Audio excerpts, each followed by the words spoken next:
Hello, my friends. My name is Robert Morgan, or Caesar. Greetings to all my colleagues at the channel, both old and new. To avoid any misunderstanding, this channel is a radio station with many content creators. So, if you'd like to hear me again, go to the channel in the playlist under the name Robert Morgan. Welcome to The Meat Grinder. The city was tearing up the past to pour down concrete for the future, and I was the poor bastard getting paid minimum wage to bag up the pieces. It was November 1965. The air above ground was biting cold, but down in the subterranean belly of the old Blackwood family crypt, it was stifling, smelling like wet earth, rotting cedar, and generations of forgotten dead. The city engineers were building a new highway overpass right through the historic cemetery district, giving my crew exactly 48 hours to relocate 100 years of aristocratic corpses into a newly dug mass vault on the edge of town. My boots were caked in a thick layer of gray grave dust and slimy mud as I dragged a heavy canvas tarp across the cracked stone floor. The heavy machinery was already rumbling 50 feet above my head, shaking dust from the arched brick ceiling and rattling my teeth. My flashlight beam cut through the suffocating darkness, illuminating row after row of crumbling stone shelves stacked with decaying wooden coffins. Most of the boxes had already rotted through, exposing brittle, yellowed rib cages and hollow eye sockets staring blankly into the dark. I wasn't squeamish. You don't take a job moving skeletons if you're afraid of the dark, but this specific crypt felt completely wrong. Not dangerous at first, just wrong in a way I couldn't explain. The deeper I walked, the more I became aware of my own breathing. Every inhale sounded too loud, as though the walls were listening to it. Every scrape of my boots seemed to linger after I stopped moving. Once, I thought I heard another pair of footsteps somewhere behind me, slow and careful, matching my pace exactly. I stopped. The sound stopped. I waited, holding my breath until my chest hurt. Nothing. I told myself it was the machinery shaking the structure or loose stones shifting beneath the floor. I turned back toward the coffins and forced myself to keep working, but I couldn't shake the feeling that something had noticed me. The air was unnaturally heavy, pressing against my eardrums like I was deep underwater. I grabbed my iron crowbar, jammed it under the lid of a waterlogged mahogany casket in the far corner, and pushed down with all my weight. The wood splintered with a loud, sickening crack that echoed off the stone walls like a gunshot. For several seconds afterward, the crypt went completely silent. Even the machinery overhead seemed to disappear. I could hear nothing except the faint pulse beating inside my ears. I pulled on my heavy leatherwork gloves, reached into the damp, moldy velvet lining, and started tossing femurs and shattered ribs into my canvas bag. It was mindless, disrespectful grunt work, just tossing human history into a sack to make room for asphalt. But the longer I worked, the more uneasy I became. I kept feeling something brushing against the back of my neck whenever I leaned into the coffin. Each time I turned around, there was nothing there.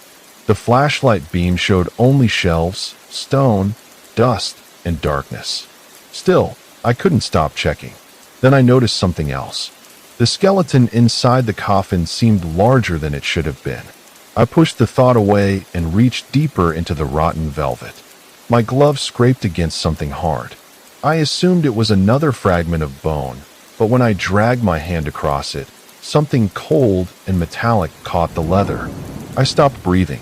As I reached the top of the casket to grab the skull, my thick leather glove snagged on something sharp and metallic. I pointed my flashlight directly into the coffin, wiping away a thick layer of spider webs and white fungal rot, and my breath caught dead in my throat.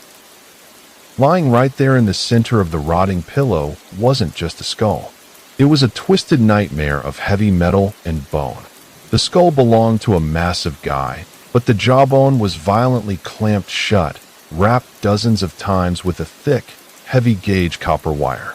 The wire was threaded brutally through the empty eye sockets, twisted tight around the cheekbones, and locked dead center under the chin with a massive, heavy iron padlock that was entirely rusted over.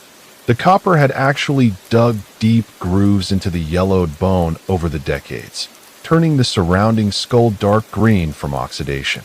I stood there freezing, my flashlight shaking in my hand, staring at the rusted lock. You don't wire a dead man's jaw shut and lock it with iron just to keep his mouth closed.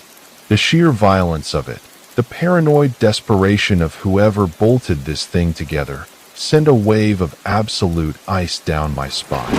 The heavy metal felt totally out of place in a Victorian crypt. For some reason, I couldn't look away.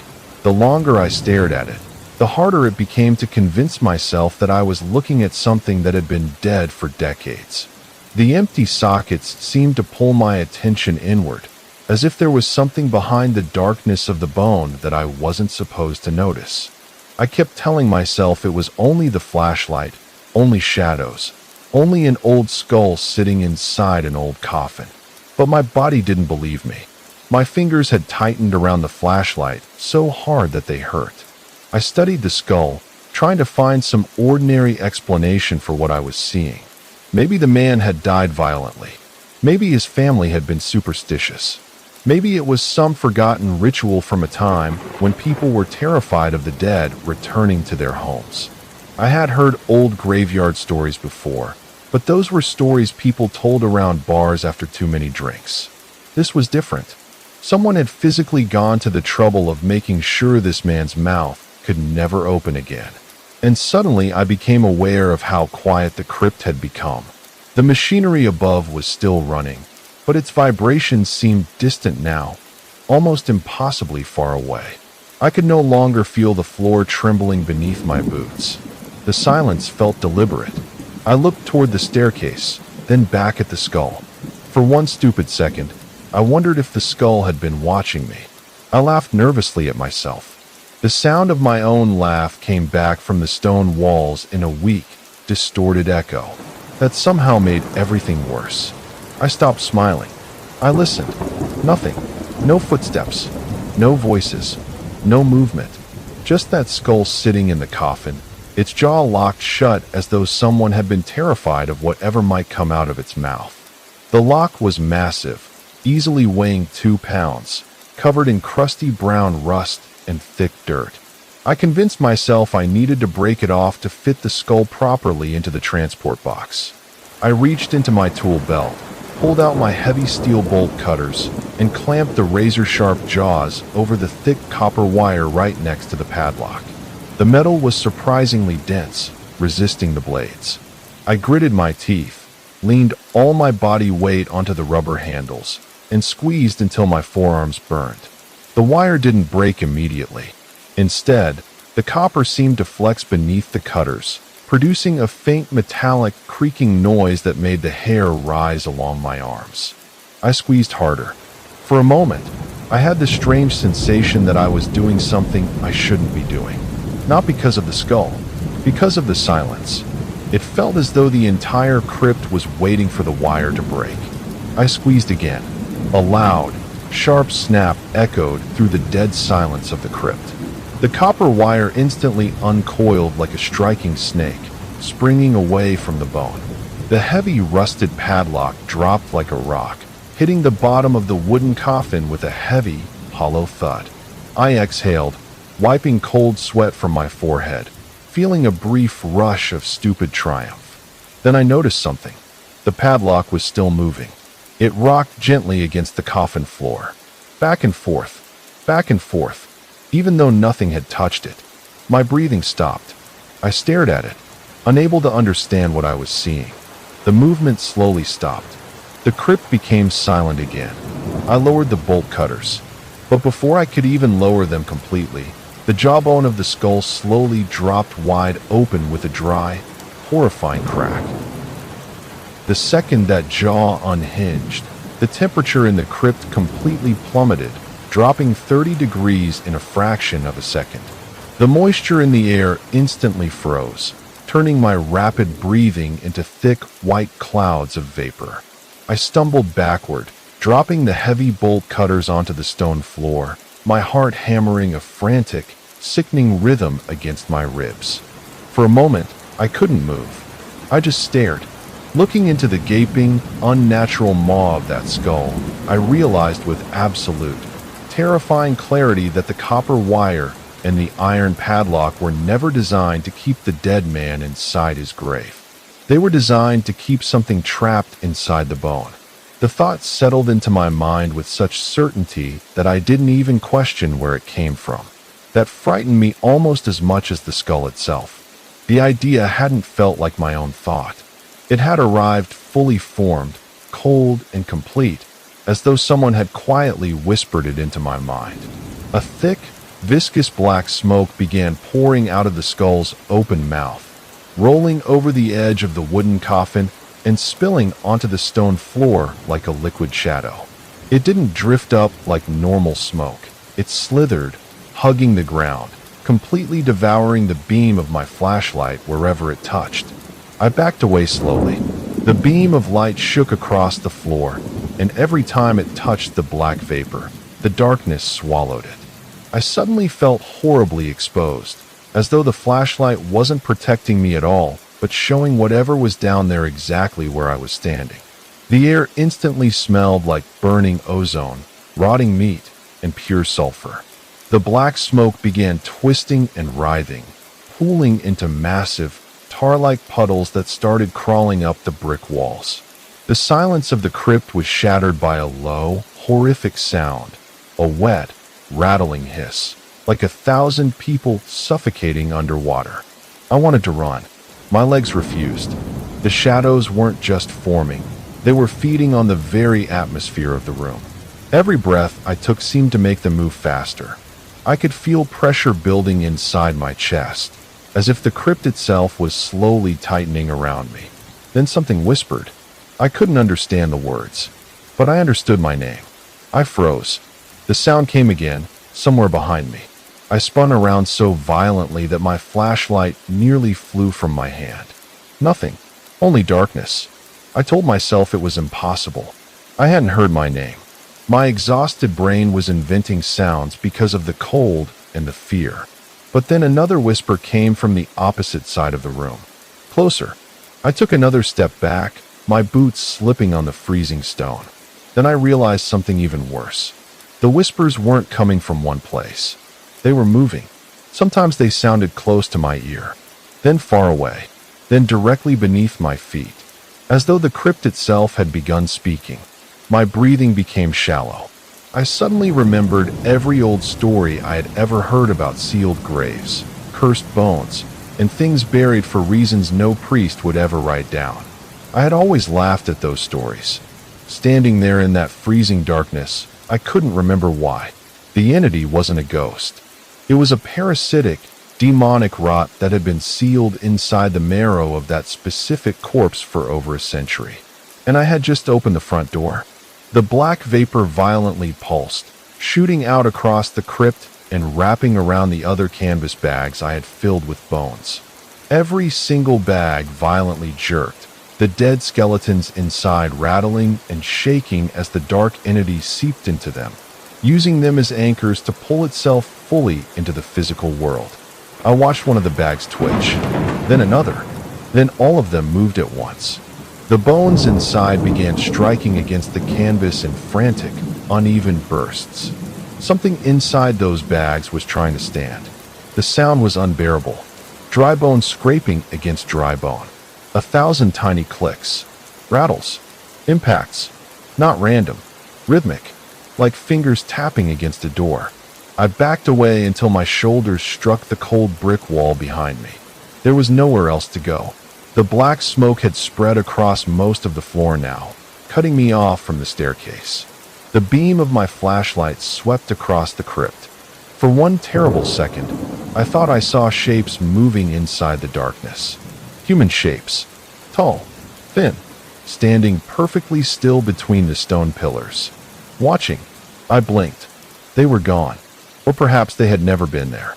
That uncertainty was somehow worse. Because fear becomes far more dangerous when the mind begins creating horrors faster than the eyes can confirm them. The whispers returned. Closer now. dozens of voices, wet, broken, breathing my name into the darkness. And all around me, the canvas bags continued to shake. Something inside them was still trying to rise. Panic, raw and blinding, completely took over my brain. I didn't care about the job, the paycheck, or the tools. I spun around and bolted for the heavy stone staircase that led up to the surface. But the crypt was already changing. The shadows I cast with my swinging flashlight were detaching themselves from the walls, peeling off the brickwork like wet wallpaper and standing upright in the middle of the aisle. I nearly fell when I saw one rise directly beside me. For half a second, I couldn't make my body move. My mind refused to accept what my eyes were showing me. The shadow stood where my own reflection should have been, yet it had its own shape, its own weight, its own presence. The black vapor from the skull had formed into towering, 8-foot-tall silhouettes made of pure, dense nothingness. They had no faces, no eyes, just jagged, vibrating edges that absorbed all the light in the room. As I sprinted past them, the temperature was so violently cold it felt like razor blades slicing through my lungs with every breath I took. I could hear my own boots pounding against the stone, but beneath that sound was something worse. Footsteps, not mine. Something was walking behind me. Slowly, I ran faster. The footsteps followed. I looked over my shoulder and saw one of the silhouettes standing completely still, its featureless head tilted toward me. Then another appeared farther down the aisle. Then another. They weren't chasing me. They were waiting. That was somehow worse, because something that wanted to kill me would have been easier to understand. These things seemed completely uninterested in the ordinary rules of fear. They didn't need to hurry. They didn't need to reach for me. They simply watched, as though they already knew exactly where I was going. The entities didn't chase me. They just stood there, tilting their featureless heads, vibrating with that deafening, wet rattling sound. The noise seemed to get inside my skull rather than enter through my ears. I could feel it behind my eyes, inside my teeth, deep in my chest. I reached the bottom of the stone stairs, my boots desperately scrambling for traction on the icy steps. My hands were shaking so badly that I almost dropped the flashlight. I looked back over my shoulder for a split second, and my blood ran entirely cold. The original skull in the coffin was floating 3 feet in the air, suspended inside a massive vortex of black smoke. The entity was growing, expanding, pressing against the arched ceiling of the crypt. The whispering inside my head was deafening now. A million overlapping voices speaking a language that sounded like grinding glass and snapping bones. I scrambled up the stairs on my hands and knees, tearing my gloves on the rough stone, my eyes fixed entirely on the heavy, iron-reinforced wooden double doors at the top of the landing that led out to the cemetery graveyard. Just 10 more feet. I could see the faint outline of the doors. Just 10 more feet, and I was out in the freezing night air. Just 10 more feet, and I was alive. But the closer I got, the heavier the air became. My arms began shaking. My hands felt numb. The flashlight beam weakened, flickering against the walls as though the darkness itself was draining the power from it. I could feel something behind me now, not touching me, not even breathing, just close enough that every instinct in my body screamed that I was no longer alone on those stairs. I could feel the skin between my shoulder blades tightening, as if some unseen presence was leaning closer without ever touching me. I kept my eyes locked on the doors. I refused to blink. For one terrible moment, the footsteps stopped. The silence was worse than the sound. I wondered if it had stopped because I was almost at the door, or because whatever followed me was already standing directly behind my back. My fingers reached toward the cold iron handle. I could feel my heartbeat in my fingertips. Then I heard a slow scrape against the stone directly beneath me. And behind me, the footsteps finally started climbing the stairs. One step, then another, then another. The sound was painfully slow, deliberate, patient. I didn't look back. I knew if I did, I might stop running. I slammed my entire body weight against the heavy wooden doors, reaching for the iron latch, expecting the cold November wind to hit my face. But the doors didn't budge a single millimeter. I grabbed the iron ring with both hands, planting my boots on the stone step, and pulled with the manic, hysterical strength of a dead man. Nothing. The doors were completely solid, immovable, like they had been welded shut. I pounded my fists against the thick oak, screaming for the demolition crew above, screaming for anybody to hear me over the rumble of the highway machinery. For a few seconds, I actually believed someone would answer. Then the machinery stopped. Everything above me went silent. The sudden quiet was so complete that I could hear my own fingernails scraping against the wood. I froze. I held my breath without realizing it. Somewhere behind me, the darkness seemed to shift. That's when I heard the sound that completely shattered my sanity. The heavy, frantic pounding wasn't coming from me. The violent, deafening impacts were coming from the outside of the doors. Boom, boom, boom. Each impact traveled through the oak and into my bones. I could feel the vibration in my palms, and with every strike, I became more convinced that the door wasn't going to hold forever. The wood began to splinter inward. Someone, or something, was trying to break in. But as I stared in absolute terror, I realized it wasn't the construction crew. The black vapor had already seeped through the cracks in the masonry, flowing out into the graveyard above. The entities had surrounded the crypt entrance on the surface, and they were barricading the doors from the outside, trapping me down in the dark. The thick iron hinges began to groan and twist under massive, unnatural pressure. The wood bowed inward, cracking violently as the shadows outside pushed against it. I pressed my ear against the door. I heard movement outside, dozens of movements, slow dragging sounds, footsteps circling the entrance. They weren't moving randomly. They seemed to be surrounding the entire doorway, patiently taking positions around me. Then something scratched down the other side of the door, slowly dragging what sounded like fingernails across the oak. I pulled my head away. My breathing became shallow. I didn't want to hear it again, but I knew I would. The realization hit me like a physical punch to the gut. They weren't trying to break down the door to get to me. They were sealing the tomb. They needed a new lock. The copper wire was broken, the rusted padlock was gone, and the entity needed a fresh, living vessel to take the place of the skull. My stomach turned. I looked down at my own hands.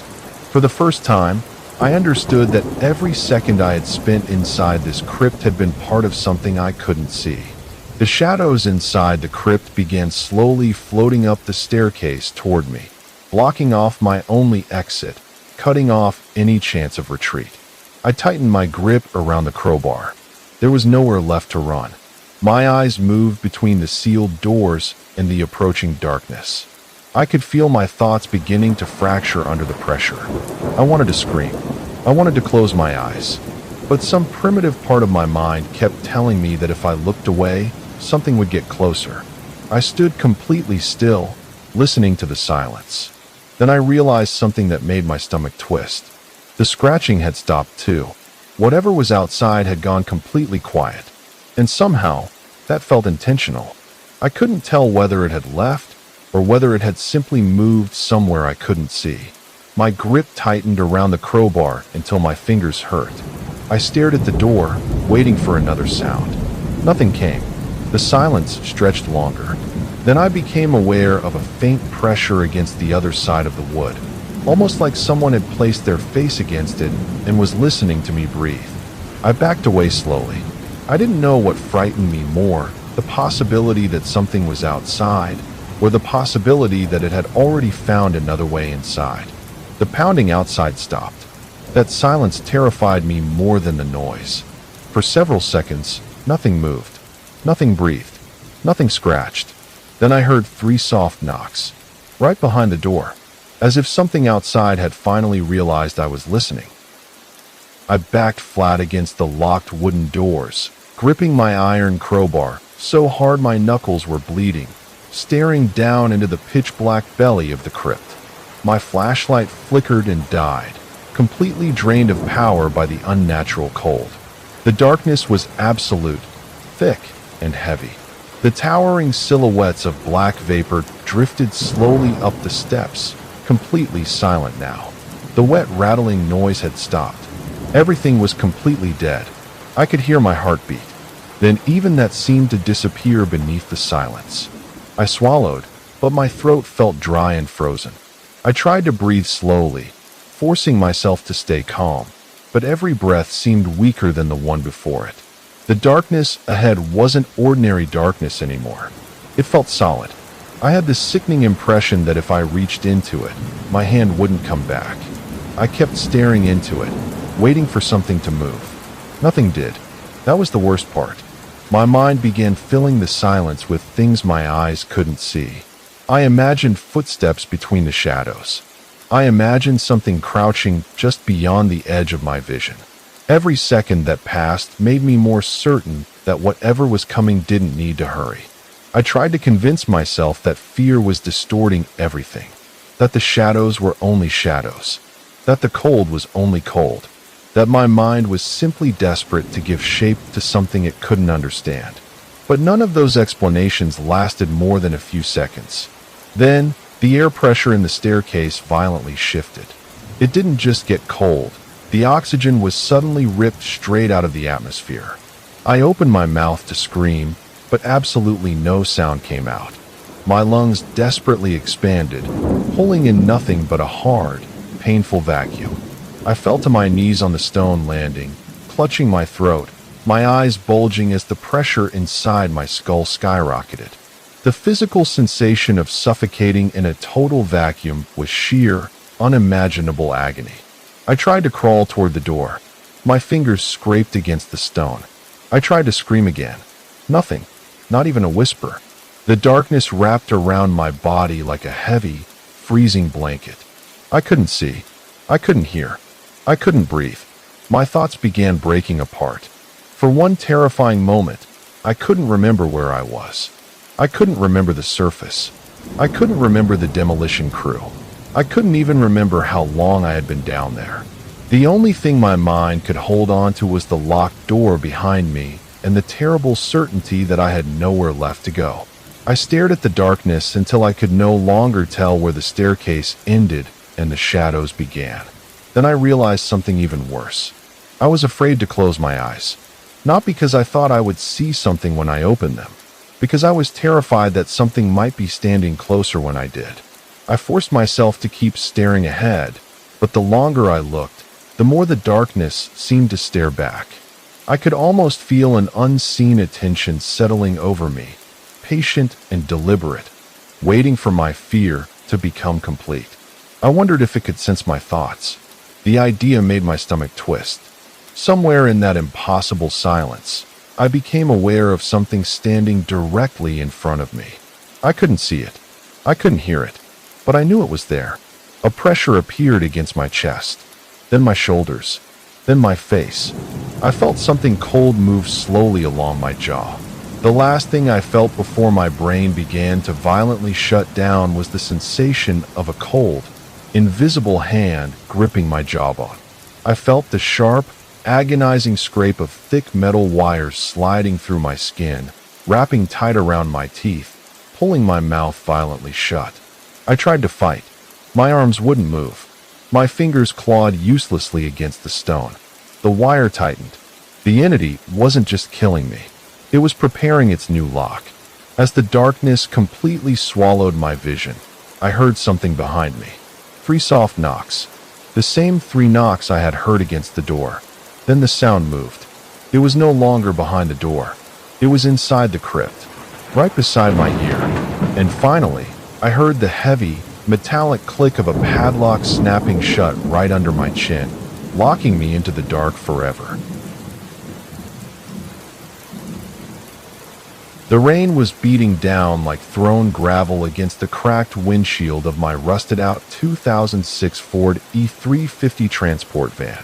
It was 2:15 a.m., and I was sitting idling in the flooded loading bay behind St. Jude's, a decrepit, half-abandoned county trauma center scheduled for demolition by the end of the year. The smell of cheap diesel, ozone, and wet asphalt was thick inside the cab. My assignment was a straightforward 50-kilometer run. Transfer an unidentified male corpse, a brutal highway wreck victim picked up off Route 9, to the main state morgue over the ridge. 50 kilometers of dark, twisting mountain switchbacks buried under a suffocating layer of November fog. The night shift orderlies didn't say a word to me. They just wheeled out a heavy, steel gurney with a stained canvas body bag strapped tight across the chest, shoved it into the back salon, and slammed the rear doors shut so hard the rusted frame rattled. I had heard those doors slam hundreds of times before. Usually it meant the job was done and I could leave. That night, the sound felt different. It was too final, almost like someone had deliberately shut me inside with something rather than simply loading a body behind me.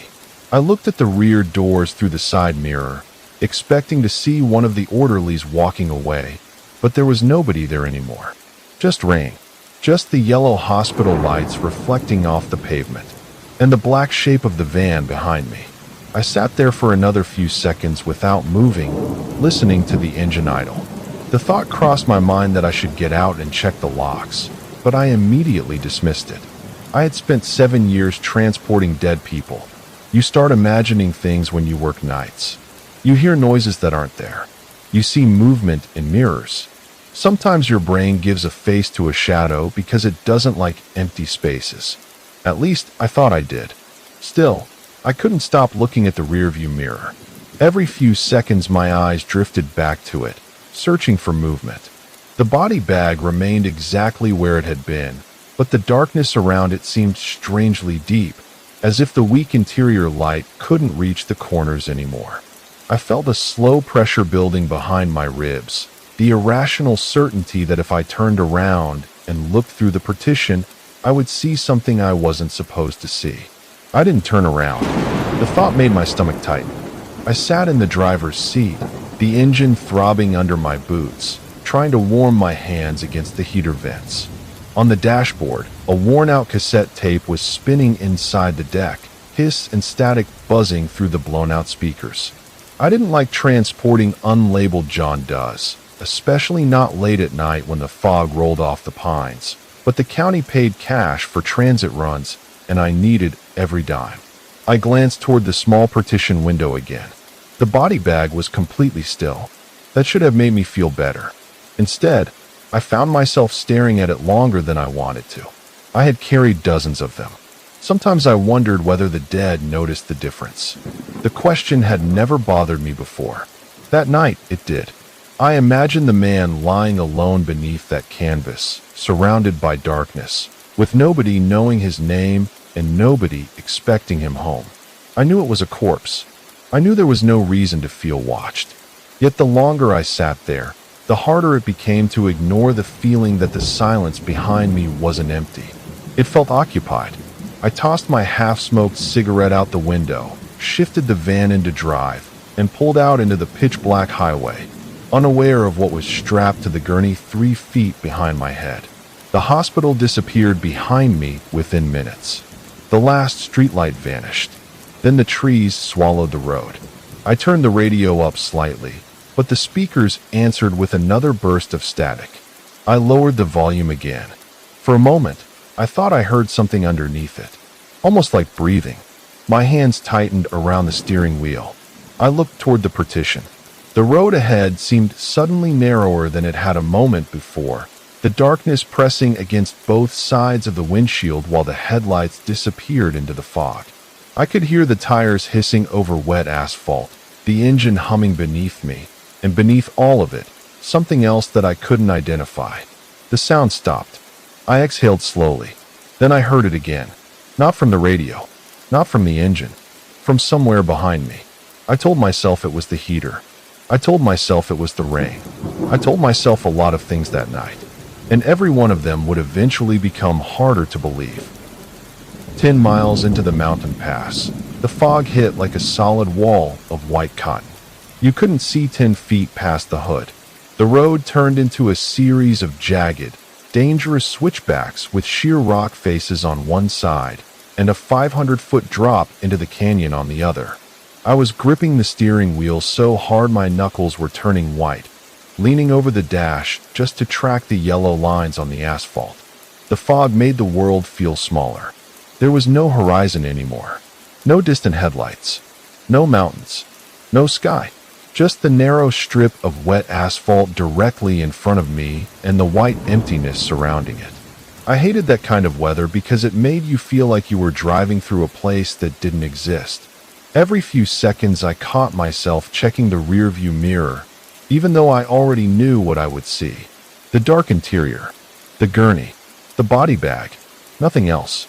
To keep myself awake, I reached over and cranked the radio volume, but the tape deck just spit out a loud, chaotic screech of magnetic static. That's when I heard it over the hum of the engine, a low, rhythmic electronic beep. I froze, my eyes darting to the rearview mirror. Beep. A pause. Beep. My fingers tightened around the steering wheel. Back in the salon, sitting on a metal shelf right beside the gurney, was an old, bulky 2006-era cardiac monitor. The orderlies had lazily left the lead wires dangling from the unit, and during the bumpy ride, the metallic clips had accidentally tangled around the exposed, rain-soaked canvas of the body bag.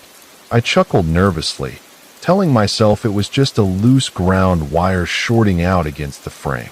But then the monitor beeped again. Beep. I glanced at the green CRT screen in the mirror. A flat line spiked up, tracing a jagged green line across the monitor before flattening out again. 5 beats per minute. Solid, deliberate, and perfectly spaced. I stared at the screen. 5. Then another. 5. There was something deeply wrong about the rhythm. It wasn't random electrical interference. It wasn't the chaotic flicker of a damaged machine. The signal seemed almost patient, as though something was waiting for me to notice it. I felt the skin along the back of my neck tighten. A stupid thought entered my head. What if the monitor wasn't detecting a heartbeat? What if it was trying to create one? I immediately hated myself for thinking it. A dead man's heart didn't beat 5 times a minute. A flatline was a flatline. I reached for the radio again, needing some human voice, anything that could break the silence. But before my fingers touched the knob, the monitor beeped again. Beep. This time it sounded louder. Closer. I looked at the rearview mirror. For half a second, I thought the body bag had shifted. I blinked. It was still. I leaned forward, squinting through the mirror. Nothing.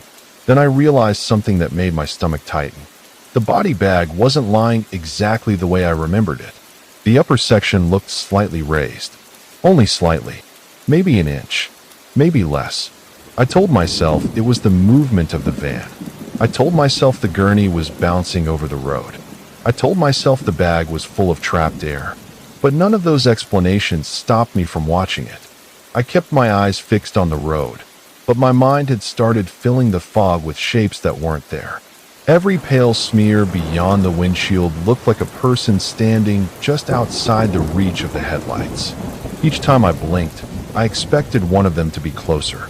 I could feel my pulse in my fingertips, matching nothing I could hear, while the darkness behind me seemed to have its own presence. The worst part was the growing certainty that if I turned around, I wouldn't find anything frightening at all. I would find exactly what I was afraid of. That felt worse than seeing anything. I hit the brakes, pulling the heavy van onto the muddy shoulder of the road, my breath instantly misting up in the freezing air inside the cab. The engine continued idling. The rain tapped against the windshield. And behind me, in the darkness, the monitor waited. Beep.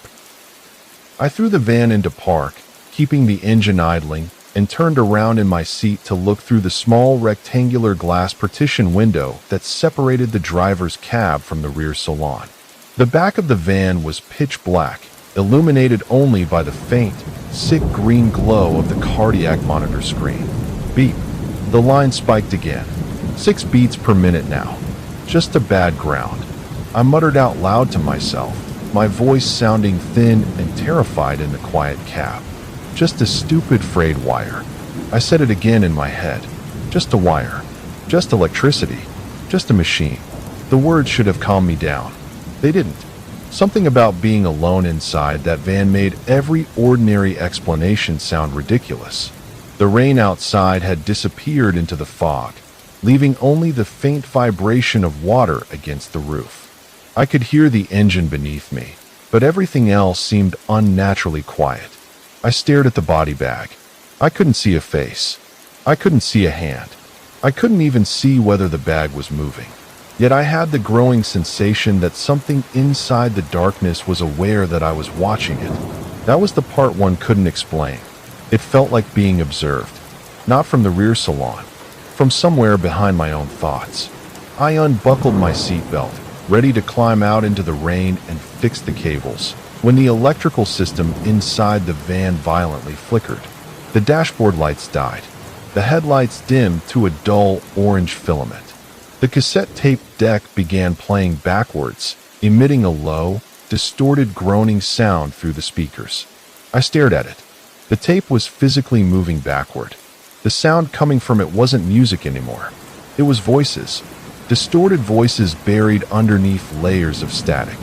I couldn't understand the words, but I could hear the panic in them. Then came a sharp, metallic, high-pitched whine from the back salon. The unmistakable sound of an old medical defibrillator powering up. Why, Ian? My stomach dropped. The heavy, dual-paddle unit mounted on the side wall was charging itself without anyone touching the controls. Why, Ian? The ready light snapped from amber to solid red. A heavy 100-joule charge was sitting in those paddles, ready to discharge. I grabbed the door handle to jump out of the van, but the power locks suddenly snapped down with a heavy, mechanical clack. I pulled the handle again. Nothing. I pressed the unlock button. Nothing. Again. Clack. The lock stayed down. My breathing became faster. I hit the button repeatedly, even though some part of me already knew it wouldn't work. The electrical locks were fused shut. I was trapped inside the cab with whatever was happening in the dark behind me. I slowly turned my head toward the partition. The green monitor screen was still visible. The line had changed. It wasn't flat anymore. It was moving, slowly, steadily, as if something back there had finally begun to wake up. I swallowed. Then I heard something scrape against the metal floor. Once, then again. I stopped breathing. The sound came from directly behind the partition. I didn't turn around. I couldn't. For several seconds, I sat completely frozen, listening to the faint, dragging noise. Then a third sound came. A slow inhale. Deep, wet, human. Except there was no human being in that bag. And somehow, I knew that whatever was breathing back there had been waiting for me to stop pretending otherwise. I kept my eyes fixed on the partition, terrified that if I looked away for even a second, something would move closer. The monitor continued its slow, unnatural rhythm. Beep. Silence. Beep. Silence. Each sound seemed louder than the last, filling the cab and pressing against my skull. I could feel sweat gathering beneath my collar despite the cold air blowing from the vents. My neck tightened. I didn't dare turn around. Then the defibrillator gave another faint electrical whine. Not a full charge this time, just enough to make the paddles hum. The green glow from the monitor suddenly flickered across the glass. For one brief instant, I saw a dark reflection behind me. Tall, motionless, too close. I spun around. There was nothing there, only the body bag lying on the metal floor. I stared at it, my heart hammering so violently that I could hear my pulse inside my ears. The bag had not moved, but the zipper was no longer completely closed. I could have sworn I had zipped it shut earlier. I reached for the radio, desperate to hear another human voice, but before my fingers touched it, the speaker crackled. A whisper came through, so faint I almost missed it. My own voice, saying my name. I froze. The radio went silent. Then, from behind the partition, something whispered it again, closer this time. The air inside the van dropped 10 degrees in a fraction of a second, smelling instantly of burnt copper, ozone, and stale blood. I pressed my face against the glass partition window, staring into the dark rear salon. The thick canvas body bag on the steel gurney was moving. The heavy nylon fabric strained against the black leather restraint straps, rising and falling with deep, ragged, unnatural breaths. Beep. The cardiac monitor was up to 12 beats per minute now, the green line tracing chaotic, erratic spikes across the glass screen. I watched in absolute horror as the heavy metal zippers on the body bag began to slide open from the inside, slow and deliberate, driven by unseen hands. The zipper stopped halfway. For several seconds, nothing happened. I almost convinced myself it had jammed. Then the fabric moved again. Something inside shifted its weight. The gurney creaked. I felt an awful pressure building inside my chest, as though my body understood what was coming before my mind did. I wanted to look away, but I couldn't. My eyes remained locked on that opening in the bag. The silence became unbearable. I could hear my own heartbeat pounding inside my ears, so loud that for one horrible second I thought the monitor had stopped tracking the corpse and started tracking me instead. I swallowed, but my throat felt completely dry. The darkness behind the partition seemed deeper than it had been a moment ago, almost as if the van had somehow become larger on the inside. I reached for the door handle without taking my eyes off the bag. My fingers missed it once. Then again, they felt numb, clumsy, useless. A cold thought crawled through my mind that if I opened the door, something might already be standing outside, waiting for me to step into the darkness. I froze.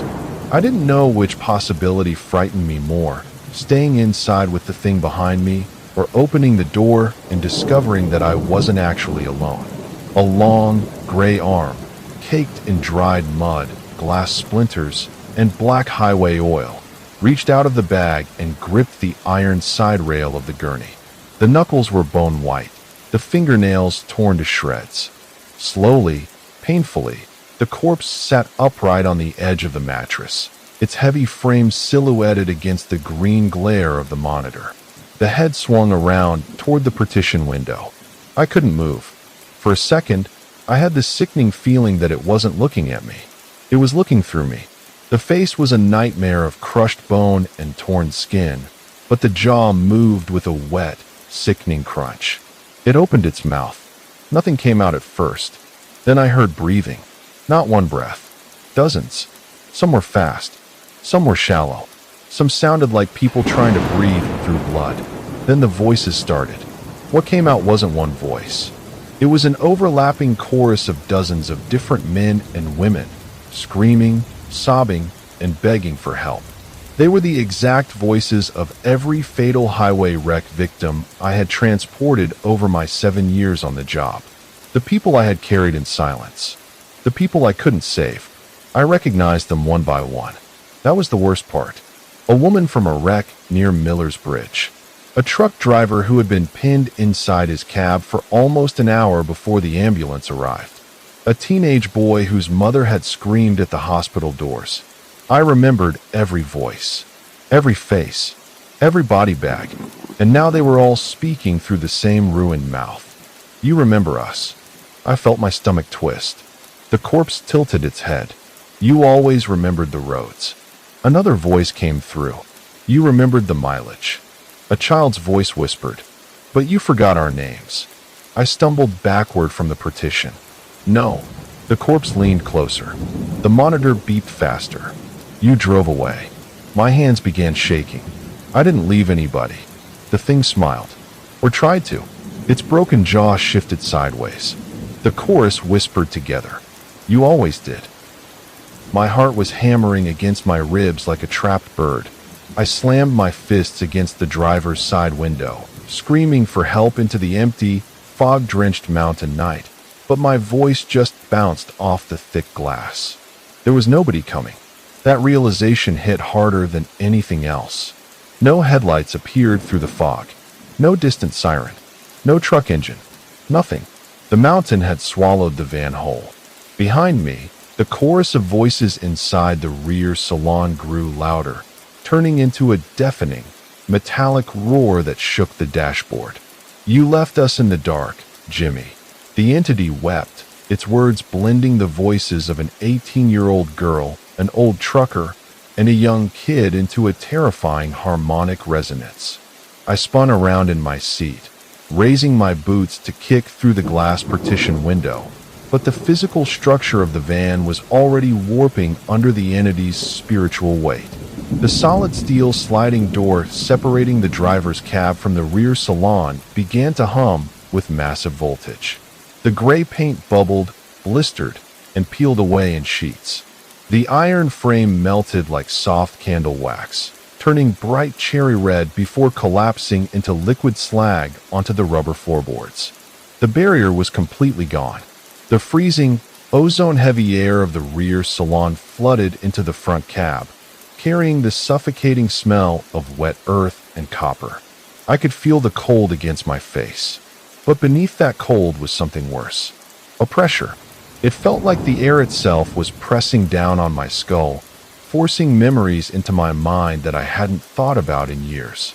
Every highway wreck, every body, every time I had closed the rear doors and driven away. I suddenly remembered how often I had turned the radio up, how often I had smoked cigarettes just to stop thinking about what was behind me. The entity knew. It knew everything I had tried not to remember, and the realization made something inside me collapse. These weren't just memories anymore. They felt like accusations.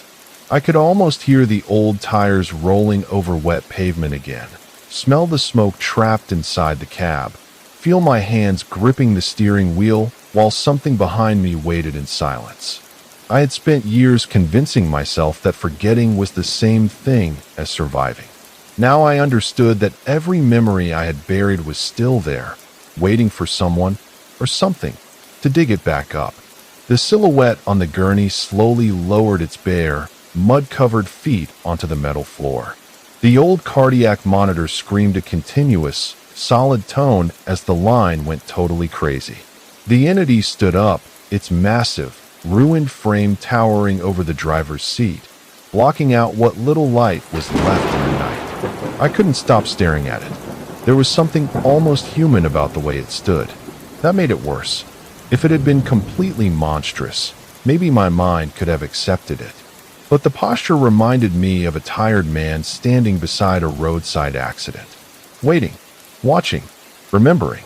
The voices became quieter, almost calm. Do you remember the first one? I shook my head. The entity took one step forward. Metal groaned beneath its weight. Do you remember the one you didn't check? My mouth went dry. I had no idea what it meant. Or maybe I did. The thing took another step. You heard him. I backed away. You heard him knocking. My entire body went cold. I remembered a transport years earlier. A body bag. A noise from inside. 3 knocks. I had ignored them. I had told myself it was the gurney shifting. But now the memory felt different. I could see the dark bag sitting behind me. I could hear those 3 small sounds against the nylon. Knock, knock, knock. At the time, I had stared straight ahead and turned the radio louder. I had refused to look in the mirror. I had refused to stop. The entity raised its ruined head. And you drove. The entity stepped over the molten remains of the partition wall, its heavy, crushed boots sinking into the rubber floorboards. The air pressure inside the cab plummeted, forcing my eardrums to pop with a sharp, agonizing stab of pain. I backed flat against the steering wheel, clutching a heavy steel flashlight like a worthless club, my hands trembling violently. The entity reached out with its long, gray arm, its fingers dripping with cold, stagnant water. It didn't reach for my neck. It grabbed the heavy rubber handles of the charged defibrillator paddles hanging from the wall, tearing them off the mounting brackets with a shower of electric blue sparks. The paddles hummed violently in its bare hands, glowing with an arc of uncontainable high-voltage current. I could smell the electricity. That sharp metallic scent filled my lungs. The entity leaned down, bringing its shattered, jawless face just inches from mine. The smell of cold rain and decaying flesh was so intense I threw up in the back of my throat. I wanted to look away. I couldn't. There were no eyes inside those hollow sockets, yet I felt completely exposed. It wasn't looking at my face. It was looking through me, through every excuse, Every lie, every memory I had buried. For a few seconds, I couldn't even remember how to breathe. My chest kept trying to rise, but the air seemed trapped somewhere deep inside my throat. I could feel sweat running down my back despite the freezing temperature, and my fingers had become so numb around the flashlight that I could barely tell whether I was still holding it. The worst part was the silence between the voices. It felt deliberate, like something was giving me time to remember. Every second stretched longer than the last, and I began wondering whether the entity could sense my fear, whether it could hear the thoughts I was desperately trying to push away. I suddenly became terrified of making any sound at all. Even my breathing felt dangerous, as though the thing was waiting for me to prove that I was still alive. I kept my eyes fixed on the empty sockets, unable to shake the feeling that something inside them was counting every heartbeat. Then the chorus of voices spoke again, vibrating directly inside my skull, bypassing my ears entirely. "We are still cold, Jimmy. We are still on the highway. Revive us." I squeezed my eyes shut. The voices became louder. "Revive us." Images flashed through my mind. Headlights, rain, bent metal, hands against glass, people screaming for someone to open the door. I saw myself sitting behind the wheel. I saw myself turning up the radio. I saw myself driving away. The memories felt wrong because I had spent years convincing myself I had done everything I could. The entity whispered, "You didn't." My eyes opened. It jammed the two humming defibrillator paddles into its own exposed, crushed ribcage. A massive wave of blue electricity erupted through the cab, blowing out the windshield into a million harmless glass diamonds, shattering the dashboard and sending a blinding shockwave through my entire nervous system. My vision went completely white as 500 volts of raw electrical energy ripped through the frame of the van, locking my muscles in sheer, unadulterated agony. For one impossible second, I could hear every voice at once. Not screaming, not crying, whispering my name, over and over. The whispering seemed to come from everywhere at once, from the ruined dashboard, the shattered windshield, the metal beneath my hands, even from inside my own head. I tried to scream, but my jaw wouldn't move. I tried to open my eyes, but there was nothing to see. And somewhere beneath the deafening electrical roar, I heard 3 quiet knocks. Knock, knock, knock. The same 3 knocks I had ignored years ago. The realization hit me with a terror deeper than the pain itself. They hadn't forgotten. They had been waiting. Then everything disappeared. I didn't die. The shock threw me violently backward out of the shattered front windshield, my body crashing onto the slick, muddy asphalt of the mountain highway. I lay there in the freezing rain, gasping for air, my chest burning like it was filled with liquid fire, my limbs completely paralyzed by the massive voltage. One finger twitched. Then I heard the van. The entire van was pulsing with a blinding, ghostly blue light. The rear doors of the van burst off their iron hinges with a deafening boom, flying 30 feet into the dark woods. From inside the burning salon, shadowy silhouettes began crawling out onto the asphalt, dozens of them. They weren't just one corpse anymore. They were the physical memories of every single trauma victim that had ever passed through that old county hospital, dragged out of the dark by the entity's electric pull. They moved like broken dolls, their limbs twisting unnatural angles, crawling toward me in the mud. Every instinct screamed at me to get away, but my muscles wouldn't listen. For 7 years, I had been the person who transported the dead, the person behind the wheel who could always leave. As the figures dragged themselves closer, I became painfully aware of how little control I had. I couldn't even turn my head properly. I could only watch them approach while the rain blurred their shapes into something almost human. Almost. One silhouette stopped. Its head slowly turned toward me. I felt a sudden pressure behind my eyes, followed by a memory I hadn't consciously remembered in years. A dark highway, a body bag, my hands on the steering wheel. 3 knocks from somewhere behind me. Another silhouette stopped. Each one seemed to carry a piece of something I had forgotten, forcing it back into my mind. I wanted to close my eyes, terrified that if I did, I would see everything. The cardiac monitor inside the ruined van was still shrieking, echoing off the rock walls.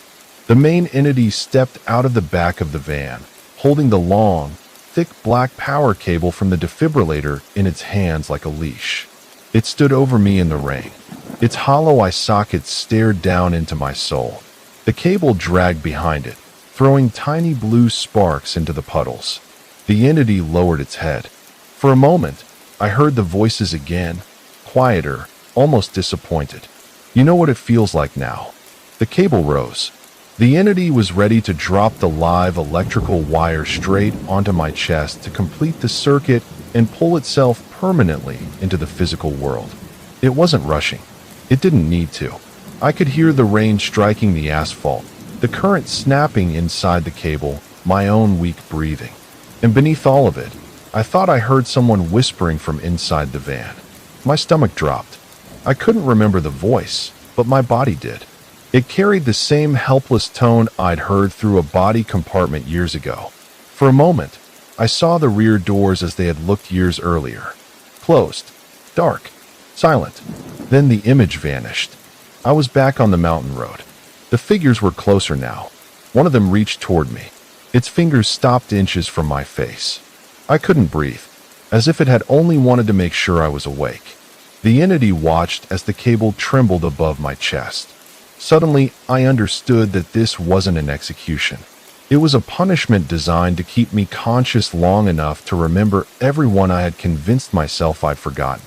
Every road, every transport, every closed door, every time I had heard something and chosen not to look. My mind began racing through excuses I had repeated for years. The gurney moved. The straps shifted. The road was too dangerous. The noise came from the equipment. There was nothing I could have done. But lying there helpless in the rain, those excuses sounded different. They sounded like lies. The entity lowered the cable slightly. I flinched. It wanted to see me react. That was when the deepest terror settled inside me. It wasn't just watching my body. It was watching my guilt. It was waiting for me to admit what I had spent 7 years refusing to say. I had heard them. I had known something was wrong. And I had driven anyway. The entity leaned closer. The hollow sockets remained fixed on me as the voices whispered behind it. You remember now. I felt tears still mixing with the rain on my face. I wanted to deny it. I couldn't. The cable rose higher. And as I watched that cable trembling above me, I understood something that terrified me more than death. It wasn't trying to kill me. It wanted me to remember. I couldn't move my legs, but the raw, primitive instinct to survive took over my brain. As the entity lowered the sparking, high-voltage wire toward my face, I dragged my upper body backward through the mud, reaching blindly behind me until my fingers wrapped around the heavy steel crowbar that had bounced out of the van during the crash. My fingers barely had enough strength to hold it. The rain ran into my eyes. The cold mud pressed against my chest. The entity continued lowering the wire. I could feel the static crawling across my skin before the wire even touched me, tiny needles of electricity prickling across my face and neck. My teeth began to chatter uncontrollably, but I couldn't tell if it was from the cold or fear. The entity's shadow covered me completely. I stared into its shattered face. There was no expression, no anger, no hatred, just that horrible, empty stillness, as if it already knew exactly how this was going to end. I knew I had one chance. With every ounce of strength left in my battered body, I swung the iron bar upward, driving the sharp edge straight into the exposed cardiac monitor mounted on the van's open rear frame. The heavy steel point shattered the glass CRT screen, exploding the internal vacuum tube in a shower of brilliant green sparks and smoke. For one terrifying second, the entity froze. Its head twitched toward the broken monitor. Then every corpse behind it seemed to turn toward me at the same time. The main power bus inside the van violently shorted out. The screeching electronic flatline tone instantly cut out. Silence. Not ordinary silence. A complete silence. The kind that makes you suddenly aware of your own heartbeat. I could hear my breathing. I could hear rain striking the asphalt. I could hear water dripping from the trees. Nothing else. The silence felt wrong. It felt occupied. I waited for something to move in the darkness, expecting a hand to crawl out of the mud or a face to appear behind the trees. Nothing happened. Then the blue light surrounding the corpses vanished. The dozens of crawling shadows dissolved into thin air like wet smoke, falling flat onto the cold asphalt as harmless, empty heaps of old mud and decaying leaves. The main entity let out a long, ragged sigh, a sound made of 100 fading voices, before its gray, shattered frame collapsed inward, disintegrating into a pile of dry, black ash that was instantly washed away by the mountain rain. I watched the ash disappear. I kept watching long after there was nothing left. I lay on my back in the mud for 3 hours in total darkness, staring up at the cold night sky, listening to the drip of water from the pine trees. I didn't move. I was afraid that if I moved, the voices would return. Every few minutes, I thought I heard the cardiac monitor beep again. Beep. I would hold my breath. Nothing. Then another sound. Just rain. But my mind kept searching for the next sound, the next movement, the next impossible shape waiting just outside my vision. I was terrified that the moment I stopped listening, something would start breathing beside me.